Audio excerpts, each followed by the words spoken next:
Hi friends, मी साक्षी. आज आम्ही जाणार आहोत दशामातेच्या मंदिरात आणि आमच्या इथं दशामाता बसलेल्या आहेत. तुमच्या इथं पण दशामाता बसतात का? कमेंटमध्ये नक्की सांगा.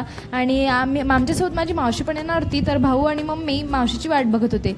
मावशी आम्हाला दुरून दिसली, तेवढ्यातच आम्ही खाली खाली येऊन गेलो.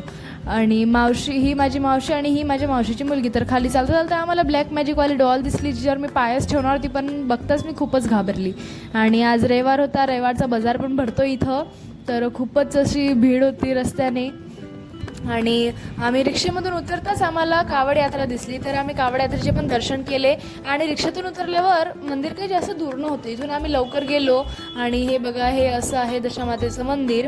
आणि इथं दशामातेचं मंदिर असल्यामुळे तरी दशामाता तर होतीच, तरीसुद्धा इथं दशामातेची मूर्तीला पण डबल स्थापन केलेलं होतं. आणि आम्ही छानपैकी दर्शन केले आणि थोडंसं बसलो पण. आणि हा माझ्या मावशीचा मुलगा, ज्याचं नाव आहे शिव. आणि एका जणाने इथं पेट पण आणलं, त्यांचं कुत्रं म्हणजे डॉगी होता. तर हा शिव त्याला खूप घडी घडी बघत होता. आणि आम्हाला रस्त्यामध्ये 20 रुपये पण सापडले. Thank you, bye.